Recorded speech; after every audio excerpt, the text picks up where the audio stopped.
Dupree, and this is my analysis video for the TED-Ed video, Gender Capitalism by Rain Dove. And the TED-Ed video, addressed society's ideals and expectations of gender through the perspective of Rain Dove. She begins her speech by saying, what was it? It was like, according to my birth certificate, I should be wearing this, and she took off a suit to reveal a red dress. And she was very blunt in how she talked. She said things like, I won against all of their sperm and I popped out of the vagina. You know, very gestury. She used a lot of like diffusing laughter. Like when she felt things were awkward, she had a lot of awkward laughter. And I could tell she was really nervous because of that. But in her introduction, she brought up expectation of genders. You know, growing up as a young girl, she mentioned, she wasn't a pretty girl, and she was more of a tough girl. But when she went into the main body of her speech, she talked about how she joined a firefighter troop, and they assumed that she was a guy.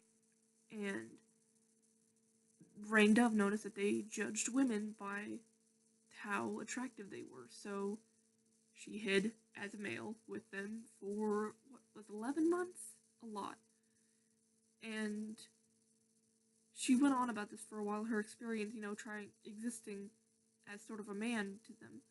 And she first viewed it as like a superpower, and she noticed improved quality of life, but there's also downsides, like not being able to express sadness or fear. She couldn't argue very much with the female firefighters and about the dual standards of violence between men and women, or about how women have more freebies and help and men are expected to pay for everything. She said very clearly that neither gender has it easier. She kind of wrapped it up by getting to her point by saying, quote, "Fuck it, I'll be both." So the gender capitalism part would be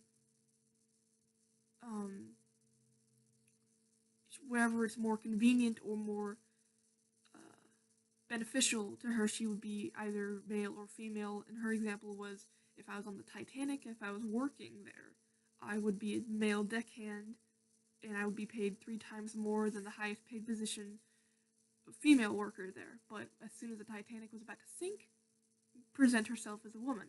It's all about getting the most out of the situation.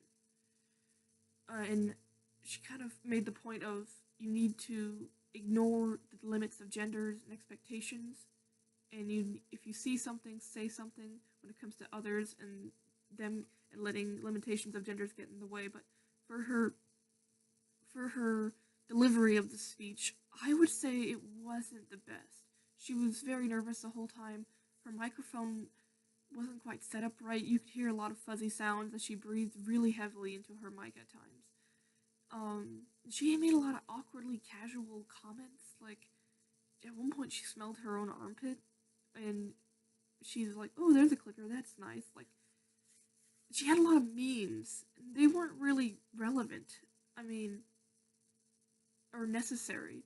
It was an interesting touch, but what was good about it is that she was very clearly honest and open about her experiences. She was definitely passionate about this topic. She wanted to help others with this, and that was very clear in the way she talked. Her visual aids included stuff like photos of her younger self, the firefighter troop, memes, and pictures of her being a model. And those were effective, I guess, except for the memes. It really showed how her life's changed from her young age to her current age. She definitely set up a lot of stuff to say how credible of a speaker she is. Ethos. She talked about her experiences with this topic. And pathos, she talked a lot about boundary breaking and appealing to emotions. Overall, I think this was a good speech. Delivery could have been better, but I loved the content, and I think that it's a good 20 minutes spent. Thank you.